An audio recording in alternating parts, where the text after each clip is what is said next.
ਲੋਕਤੰਤਰਤਾ ਲਈ ਪੰਚਾਇਤੀ ਰਾਜ ਲਈ ਤੁਸੀਂ ਜਾਣੇ ਜਾਂਦੇ। ਲੋਕਤੰਤਰ ਦਾ ਪਹਿਲਾ ਥੰਮ ਪੰਚਾਇਤੀ ਰਾਜ। ਇਹਨਾਂ ਨੇ ਉਹਨੂੰ ਜੜੋਂ ਪੁੱਟਣ ਦੀ ਕੋਸ਼ਿਸ਼ ਕੀਤੀ। ਇਹਨਾਂ ਦੇ ਦਿਮਾਗ 'ਚ ਮਨਸੂਬੇ ਬੜੇ ਗਲਤ ਸੀ।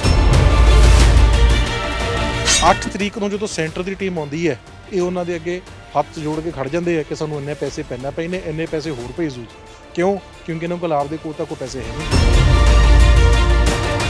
ਕੇਂਦਰ ਦੀ ਟੀਮ ਆ ਕੇ ਓਕੇ ਕਰਦੀ ਹੈ। 10 ਤਰੀਕ ਨੂੰ ਪੰਚਾਇਤਾਂ ਭੰਗ। ਪੈਸੇ ਥੱਲੇ ਲਾਉਣੇ ਕਿਹਨੇ ਆ? ਥੱਲੇ ਦੱਸਣਾ ਕਿਹਨੇ ਅਫਸਰਾਂ ਨੂੰ ਕਿ ਕਿਹਨੂੰ ਕਿੰਨਾ ਮੁਆਵਜ਼ਾ ਚਾਹੀਦਾ? ਥੱਲੇ ਸਿਸਟਮ ਕੀ ਪਲੇਸ? ਕਿਹੜੀਆਂ ਪੰਚਾਇਤਾਂ ਭੰਗ? ਜਿਹੜੀਆਂ ਕੋਈ ਵਿਚਾਰੇ ਬੰਨ ਲਾ ਰਹੇ ਸੀ, ਕੋਈ ਉੱਥੇ ਲੜਾਈ ਲੜ ਰਹੇ ਸੀ ਲੋਕਾਂ ਦੀ, ਕੋਈ ਪਾਣੀ ਕੱਢ ਰਹੇ ਸੀ, ਕੋਈ ਕੁਛ। ਉਹਨਾਂ ਨੂੰ ਤਾਂ ਕੁਛ ਆ ਕੇ ਦੂਰੋਂ ਆ ਕੇ ਸਨੇਹ ਪਤਾ ਲੱਗਿਆ ਕਿ ਤੁਸੀਂ ਤਾਂ ਰਹੀ ਨਹੀਂ ਸਰਕਾਰ। ਹਾਈ ਕੋਰਟ 'ਚ ਸਰਕਾਰ ਬਿਆਨ ਦੇ ਰਹੀ ਹੈ ਕਿ ਸਾਨੂੰ ਲੋਕਾਂ ਤੇ ਵਿਸ਼ਵਾਸ ਨਹੀਂ ਹੈ। ਸਗੋਂ ਕੋਰਟ ਨੇ ਕਿਹਾ ਇਹਨੂੰ, ਜੋ ਅਸੀਂ ਕੋਰਟ ਨੂੰ ਕਿਹਾ, ਕੋਰਟ ਨੇ ਉਹ ਗੱਲ ਤੇ ਮੋਹਰ ਲਾਈ ਕਿ ਸਾਨੂੰ ਤੇਰੇ ਤੇ ਵਿਸ਼ਵਾਸ ਨਹੀਂ ਹੈ। ਤੂੰ ਕਹਿ ਰਹੇ ਲੋਕਾਂ ਤੇ ਵਿਸ਼ਵਾਸ ਨਹੀਂ ਹੈ, ਸਾਨੂੰ ਤੇਰੀ ਸਰਕਾਰ ਤੇ ਵਿਸ਼ਵਾਸ ਨਹੀਂ ਹੈ। ਭਗਵੰਤ ਮਾਨ ਸਾਹਿਬ, ਇਹ ਇਹਨਾਂ ਨੇ ਇੱਕ ਨਵਾਂ ਆਰਡਰ ਕੱਢਿਆ ਹੈ। ਇਹ ਬੇਸਿਕਲੀ ਕਰ ਕੀ ਰਿਹਾ? ਆਪਦੀ ਹਿੰਡ ਬਣਾਉਣ ਦੀ ਕੋਸ਼ਿਸ਼ ਕਰ ਰਿਹਾ ਕਿ ਮੈਂ ਪੰਚਾਇਤਾਂ ਦੇ ਥੱਲੇ ਨਹੀਂ ਲੱਗਣਾ, ਮੈਂ ਪੰਜਾਬ ਦੇ ਲੋਕਾਂ ਦੇ ਥੱਲੇ ਨਹੀਂ ਲੱਗਣਾ। ਠੀਕ ਹੈ ਨਾ? ਇਹ ਆਪਦੇ ਲੋਕਾਂ ਨੂੰ ਥੱਲੇ ਲਾਉਣ ਦੀ ਕੋਸ਼ਿਸ਼ ਕਰ ਰਿਹਾ, ਪਰ ਸਾਡੀ ਨਿਗਾਹ ਇਹ ਤੇ ਹੈ। ਇਸ ਵਾਰ ਮਾਫੀ ਮੰਗ ਕੇ ਨਹੀਂ ਭੱਜਣ ਦੇਵਾਂਗੇ, ਇਸ ਵਾਰ ਸਿਰ ਹੀ ਲਾਵਾਂਗੇ। ਸਤਿ ਸ਼੍ਰੀ ਅਕਾਲ ਦਾ ਅਨਮਿਊਟ ਦੇਖ ਰਹੇ ਹੋ ਤੁਸੀਂ ਤੇ ਮੈਂ ਆ ਰਵੀ ਸੰਗਰਾਹੁਰ। ਕੱਲ ਇੱਕ ਫੈਸਲਾ ਆ ਜਾਂਦਾ ਹੈ ਜਿਸ ਦੇ ਵਿੱਚ ਪੰਚਾਇਤਾਂ ਜਿਹੜੀਆਂ ਨੇ ਉਹ ਮੁੜ ਖੁਸ਼ ਹੋ ਜਾਂਦੀਆਂ ਕਿ ਭਾਈ ਸਾਬਕਾ ਹੋਏ ਸਰਪੰਚ ਹੁਣ ਫੇਰ ਜਿਹੜੇ ਨੇ ਉਹ ਮੌਜੂਦਾ ਹੋ ਗਏ। ਉਹਦੇ ਪਿੱਛੇ ਕਈ ਲੋਕਾਂ ਦੀ ਘਾਲਣਾ ਸੀ ਔਰ ਉਹਦੇ ਵਿੱਚ ਸ਼੍ਰੋਮਣੀ ਅਕਾਲੀ ਦਲ ਦੇ ਇੱਕ ਕਾਰਕੁਨ ਨੇ ਜਿਹੜੇ ਗੁਰਜੀਤ ਸਿੰਘ ਤਲਵੰਡੀ, ਔਰ ਤੁਹਾਨੂੰ ਦੱਸ ਦਈਏ ਕਿ ਗੁਰਜੀਤ ਸਿੰਘ ਤਲਵੰਡੀ ਜਥੇਦਾਰ ਜਗਦੇਵ ਸਿੰਘ ਤਲਵੰਡੀ ਹੋਰਾਂ ਦੇ ਦੋਤਾ ਹੈਗੇ ਨੇ, ਯਾਨੀ ਇਹਨਾਂ ਦੇ ਨਾਨਾ ਜੀ ਨੇ ਤਲਵੰਡੀ ਸਾਹਿਬ, ਔਰ ਇਹਨਾਂ ਨੇ ਵੀ ਕਾਫੀ ਚਾਰਾਜੋਈ ਕੀਤੀ ਹੈ। ਤਲਵੰਡੀ ਸਾਹਿਬ, ਸਭ ਤੋਂ ਪਹਿਲਾਂ ਇਹ ਸਮਝਾਇਓ ਕਿ ਗਰਾਊਂਡ ਕੀ ਬਣਾਈ ਗਈ ਸੀ? ਗਰਾਊਂਡ ਕੀ ਸੀਗੀ ਜਿੱਥੋਂ ਲੱਗਾ ਕਿ ਹਾਈ ਕੋਰਟ ਦੇ ਵਿੱਚ ਆਹ ਗਰਾਊਂਡ ਬਣਾ ਕੇ ਜਾਈਏ ਤਾਂ ਜਿਹੜੀ ਸਾਹਮਣੇ ਵਾਲੀ ਧਿਰ ਆ ਉਹ ਝੂਠੀ ਸਾਬਤ ਹੋ ਸਕਦੀ ਹੈ? ਇਹ ਜੀ ਗਰਾਊਂਡ ਬੜੀ ਬੇਸਿਕ ਸੀ। ਇੱਕ ਡੈਮੋਕ੍ਰੈਟਿਕ ਦੇਸ਼ ਹੈ ਆਪਣਾ, ਆਪਾਂ ਲੋਕਤੰਤਰ 'ਚ ਜੀ ਰਹੇ ਹਾਂ। ਲੋਕਤੰਤਰ ਦਾ ਜਿਹੜਾ ਤੁਹਾਡਾ ਸੰਵਿਧਾਨ ਹੈ ਉਹ ਪੂਰੇ ਦੁਨੀਆ 'ਚ ਮਸ਼ਹੂਰ ਹੈ ਜੀ। ਲੋਕਤੰਤਰਤਾ ਲਈ ਪੰਚਾਇਤੀ ਰਾਜ ਲਈ ਤੁਸੀਂ ਜਾਣੇ ਜਾਂਦੇ ਹੋ। ਲੋਕਤੰਤਰ ਦਾ ਪਹਿਲਾ ਥੰਮ ਪੰਚਾਇਤੀ ਰਾਜ। ਇਹਨਾਂ ਨੇ ਉਹਨੂੰ ਜੜੋਂ ਪੁੱਟਣ ਦੀ ਕੋਸ਼ਿਸ਼ ਕੀਤੀ। ਇਹਨਾਂ ਦੇ ਦਿਮਾਗ 'ਚ ਮਨਸੂਬੇ ਬੜੇ ਗਲਤ ਸੀ, ਪਰ ਸਾਡੀ ਨਿਗਾਹ ਸੀ ਇਹਨਾਂ 'ਤੇ ਕਿ ਕੀ ਕਰ ਰਹੇ ਨੇ। ਜਦੋਂ ਅਸੀਂ ਦੇਖਿਆ ਕਿ ਕਾਂਗਰਸ ਵਾਲੇ ਆਪਦੇ ਵਕੀਲ ਦੇ ਰਾਹੀਂ ਤੇ ਇਹਨਾਂ ਦੇ ਏਜੀ ਜਿਹੜੇ ਸਕੇ ਭਰਾ ਨੇ ਆਪਸ 'ਚ ਫਰੈਂਡਲੀ ਮੈਚ ਖੇਡ ਰਹੇ ਹੈ, ਕਿਉਂਕਿ ਸੈਂਟਰ 'ਚ ਇਹਨਾਂ ਦਾ ਆਪਸ 'ਚ ਕੁੰਡੀ ਫਸ ਰਹੀ ਹੈ, ਹੌਲੀ ਹੌਲੀ ਕਨੈਕਸ਼ਨ ਉੱਧਰ ਨੂੰ ਜਾ ਰਿਹਾ ਤੇ ਛੇਤੀ ਇਹਨਾਂ ਦੇ ਬੰਦੇ ਹੁਣ ਮੰਤਰੀ ਹੋਣਗੇ ਆਪ ਦੇ ਅੰਦਰ, ਜੋ ਪਤਾ ਸਾਨੂੰ ਲੱਗ ਰਿਹਾ। ਅਸੀਂ ਕਿ ਪੰਚਾਇਤਾਂ ਦੀ ਕਿਸੇ ਨੇ ਤਾਂ ਆਵਾਜ਼ ਚੱਕਣੀ ਸਾਨੂੰ ਪੈਣੀ ਹੈ। ਤੇ ਇੱਕ ਤੁਸੀਂ ਤਲਵੰਡੀ ਸਾਹਿਬ ਦਾ ਜ਼ਿਕਰ ਕੀਤਾ ਤੇ ਤੁਹਾਨੂੰ ਮੈਂ ਇੱਕ ਹੋਰ ਬੜੀ ਮਹੱਤਵਪੂਰਨ ਗੱਲ ਦੱਸਦਾ ਕਿ ਸਨ 1996 ਜਾਂ 97 'ਚ ਤੁਸੀਂ ਕਢਾ ਵੀ ਲਿਓ, ਜਸਵਿੰਦਰ ਭੱਲਾ ਜੀ ਤੇ ਸ਼੍ਰੀ ਭਗਵੰਤ ਮਾਨ ਜੀ ਨੇ ਇਕੱਠੇ ਨੇ ਕੈਸਟ ਕੱਢੀ ਸੀ, ਜਿਹ 'ਚ ਉਹਨਾਂ ਨੇ ਜੋਕ ਲਿਖਿਆ ਸੀ ਕਿ ਜੱਟਾਂ ਦੀ ਪੰਜਾਬ 'ਚ ਹਰੀ ਝੰਡੀ ਜਗਦੇਵ ਸਿੰਘ ਤਲਵੰਡੀ। ਤੇ ਮੈਂ ਮਾਨ ਸਾਹਿਬ ਨੂੰ ਤੁਹਾਨੂੰ ਦੱਸਣਾ ਚਾਹੁੰਦਾ ਕਿ ਇਹ ਉਹੀ ਹਰੀ ਝੰਡੀ ਹੈ ਜਿਹੜੀ ਅਜੇ ਤੁਹਾਡੇ ਸਾਹਮਣੇ ਲਾਲ ਹੋ ਕੇ ਖੜੀ ਹੈ। ਕੋਰਟ ਦੇ ਅੰਦਰ ਜਿਹੜਾ ਅਸੀਂ ਜੰਗ ਲੜੀ ਹੈ, ਤੇ ਨਾਲ ਹੀ ਤੁਹਾਡੇ ਕੈਮਰਾਮੈਨ ਦੇ ਥਰੂ, ਤੁਹਾਡੇ ਕੈਮਰਾ ਥਰੂ ਮੈਂ ਤੁਹਾਡੇ ਸਰੋਤਿਆਂ ਨੂੰ ਬੇਨਤੀ ਕਰਨਾ ਚਾਹੁੰਦਾ ਕਿ ਦੇਖੋ, ਸ਼੍ਰੋਮਣੀ ਅਕਾਲੀ ਦਲ ਤੁਹਾਡੀ ਆਪ ਦੀ ਮਾਂ ਪਾਰਟੀ ਹੈ। ਅਸੀਂ ਤੁਹਾਡੀ ਜਿੱਥੇ ਜਿੰਨੇ ਜੋਗੇ ਅਕਾਲ ਪੁਰਖ ਵਾਹਿਗੁਰੂ ਸਾਨੂੰ ਸਮੱਤ ਬਖਸ਼ੇ, ਜਜ਼ਬਾ ਬਖਸ਼ੇ ਮਹਾਰਾਜ, ਅਸੀਂ ਤੁਹਾਡੀ ਲੜਾਈ ਮੁੜ ਤੋਂ ਲੜਦੇ ਆਏ ਹਾਂ ਤੇ ਅੱਗੇ ਵੀ ਲੜਾਂਗੇ। ਪਰ ਇਸ ਲੜਾਈ ਦੀ ਜਿੱਤ ਦਾ ਫਾਇਦਾ ਤਾਂ ਹੀ ਹੈ ਲੋਕੋ, ਇਹ ਕੋਈ ਮੇਰੀ ਇਕੱਲੀ ਜਿੱਤ ਨਹੀਂ, ਇਹ ਸਾਰੇ ਪੰਜਾਬ ਤੇ ਪੰਜਾਬੀਅਤ ਦੀ ਜਿੱਤ ਹੈ, ਪੰਜਾਬ ਦੇ ਕਦਰਾਂ ਕੀਮਤਾਂ ਦੀ ਜਿੱਤ ਹੈ। ਪਰ ਜਿੱਤ ਦਾ ਸਿਹਰਾ ਤੁਹਾਨੂੰ ਜਾਂਦਾ ਤੇ ਇਹ ਸਿਹਰੇ ਦਾ ਜ਼ਿਆਦਾ ਮੁਨਾਫਾ ਉਦੋਂ ਹੋਣਾ ਜਦੋਂ ਇਹਨਾਂ ਨੇ ਹੁਣ ਛੇਤੀ ਤੁਹਾਡੀ ਕਚਹਿਰੀ 'ਚ ਆਉਣਾ ਤੇ ਆਪ ਦੀ ਜਿਹੜੀ ਹਾਈ ਕੋਰਟ ਹੈ, ਜਿਹੜੀ ਉੱਚ ਨਿਆਲੇ ਦੀ ਕਚਹਿਰੀ ਹੈ, ਉਹਨਾਂ ਨੇ ਤੁਹਾਡੇ ਹੱਕ 'ਚ ਫੈਸਲਾ ਸੁਣਾਤਾ। ਤੁਸੀਂ ਹੁਣ ਸਾਡੀ ਜੱਜ ਸਾਹਿਬ ਦੀ ਤੇ ਸਾਰਿਆਂ ਦੀ ਪਿੱਠ ਨਾਲ ਲੱਗਣ ਦਿਓ ਲੋਕੋ। ਤੁਸੀਂ ਵੀ ਇਹੋ ਜਿਹਾ ਫੈਸਲਾ ਸੁਣਾਇਓ ਕਿ ਇਹਨਾਂ ਦੀ 7 ਪੀੜ੍ਹੀਆਂ ਯਾਦ ਰੱਖਣ ਕਿ ਜੇ ਤੁਹਾਡੇ ਪੰਜਾਬੀ ਇਹਨਾਂ ਦੀ ਗੈਰਤ 'ਤੇ ਕੋਈ ਸਵਾਲ ਕਰੇ ਕਿ ਜੀ ਇਹ ਤਾਂ 5-5 ਲੱਖ ਰੁਪਏ ਖਾ ਜਾਂਦੇ ਪਿੰਡਾਂ ਦਾ, ਤਾਂ ਅਸੀਂ ਪੰਚਾਇਤਾਂ ਪੱਟਤੀਆਂ, ਜਾਂ ਕੋਈ ਇਹਨਾਂ ਦੇ ਉੱਤੇ ਤਸ਼ੱਦਦ ਕਰਨ ਦੀ ਕੋਸ਼ਿਸ਼ ਕਰੇ ਤਾਂ ਦਿੱਲੀ ਵਾਲਿਆਂ ਦਾ ਕੀ ਹਾਲ ਹੁੰਦਾ ਤੇ ਉਹਨਾਂ ਦੇ ਬਿਠਾਏ ਪਿੱਠੂਆਂ ਦਾ ਕੀ ਹਾਲ ਹੁੰਦਾ, ਇਹਨਾਂ ਨੂੰ ਮਾੜਾ ਜਿਹਾ ਯਾਦ ਕਰਾ ਦਿਓ।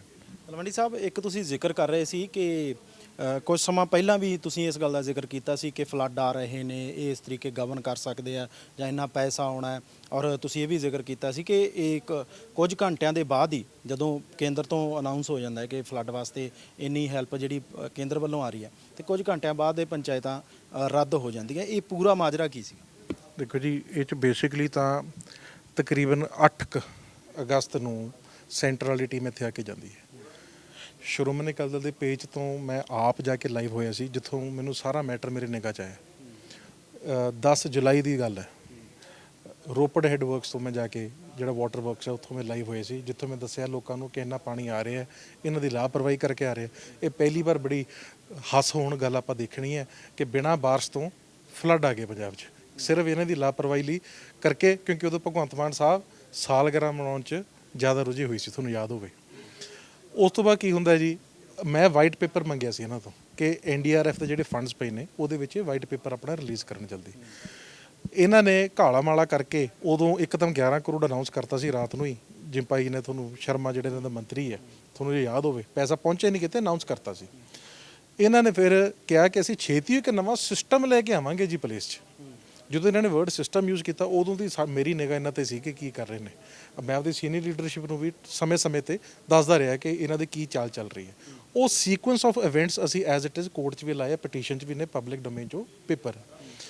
ਉਹਦੇ ਵਿੱਚ ਮੈਂ ਜੇ ਮੋਟੀ ਜੀ ਗੱਲ ਤੁਹਾਨੂੰ ਦੱਸਾਂ, ਇਹਨਾਂ ਨੇ ਕਿਹਾ ਕਿ ਸਪੈਸ਼ਲ ਗੁਰਦੁਆਰੀ ਹੋਊਗੀ। 29 ਤਰੀਕ ਨੂੰ ਇਹਨਾਂ ਨੇ ਅਨਾਉਂਸ ਕੀਤਾ।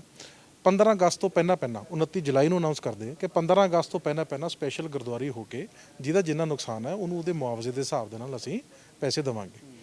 ਪਰ ਕੋਈ ਗੁਰਦੁਆਰੀ ਨਹੀਂ ਹੁੰਦੀ, ਕੋਈ ਸਿਸਟਮ ਪਲੇਸ 'ਚ ਨਹੀਂ ਆਉਂਦਾ।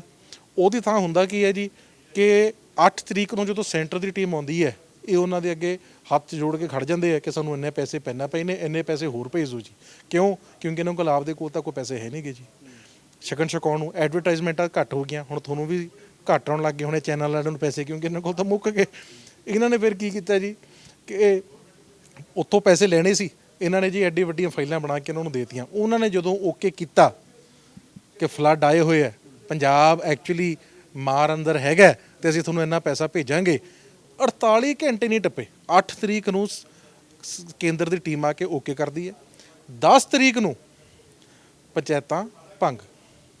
ਪੈਸੇ ਥੱਲੇ ਲਾਉਣੇ ਕਿਹਨੇ ਆ, ਥੱਲੇ ਦੱਸਣਾ ਕਿਹਨੇ ਅਫਸਰਾਂ ਨੂੰ ਕਿ ਕਿਹਨੂੰ ਕਿੰਨਾ ਮੁਆਵਜ਼ਾ ਚਾਹੀਦਾ, ਥੱਲੇ ਸਿਸਟਮ ਕੀ ਪਲੇਸ ਹੈ। ਕਿਹੜੀਆਂ ਪੰਚਾਇਤਾਂ ਭੰਗ? ਜਿਹੜੀਆਂ ਕੋਈ ਵਿਚਾਰੇ ਬੰਨ ਲਾ ਰਹੇ ਸੀ, ਕੋਈ ਉੱਥੇ ਲੜਾਈ ਲੜ ਰਹੇ ਸੀ ਲੋਕਾਂ ਦੀ, ਕੋਈ ਪਾਣੀ ਕੱਢ ਰਹੇ ਸੀ, ਕੋਈ ਕੁਛ। ਉਹਨਾਂ ਨੂੰ ਤਾਂ ਕੁਛ ਆ ਕੇ ਦੂਰੋਂ ਆ ਕੇ ਸੁਨੇਹੀ ਪਤਾ ਲੱਗਿਆ ਕਿ ਤੁਸੀਂ ਤਾਂ ਰਹੀ ਨਹੀਂ ਸਰਪੰਚ, ਤੁਸੀਂ ਤਾਂ ਪੈਸੇ ਨਹੀਂ ਕਢਾ ਸਕਦੇ। ਕੋਈ ਵਿਚਾਰਾ ਮਿੱਟੀ ਦੀ ਟਰਾਲੀ ਲੈਣ ਗਿਆ, ਕੋਈ ਤੇਲ ਪਾਉਣ ਗਿਆ ਮਿੱਟੀ ਵਾਲੀ ਟਰਾਲੀ ਦੇ ਟਰੈਕਟਰ 'ਚ, ਉਹ ਕਹਿੰਦੇ ਤੁਹਾਡੇ ਕੋਲ ਤਾਂ ਪੈਸੇ ਕਢਾਈ ਨਹੀਂ ਸਕਦੀ, ਤੁਸੀਂ ਤਾਂ ਸਰਪੰਚ ਹੀ ਹੈ ਨਹੀਂਗੇ। ਤੁਸੀਂ ਇਮੈਜਿਨ ਕਰੋ ਬੰਦੇ ਦੀ ਕੀ ਬੀਤੀ ਹੋਣੀ ਹੈ। 13,576 ਪੰਚਾਇਤਾਂ, ਮੂੰਹ ਕਹਿਣਾ ਸੌਖਾ ਹੈ, ਉਹਦੇ ਅੱਗੇ ਤੁਸੀਂ ਮਲਟੀਪਲਾਈ ਕਰ ਲਓ 5 ਸਰਪੰਚ। ਗਾਂ ਅੱਗੇ ਪਿੰਡਾਂ ਦੇ ਪਰਿਵਾਰ ਦੇਖੋ ਕਿੰਨੇ ਜੁੜੇ ਹੋਏ ਆ।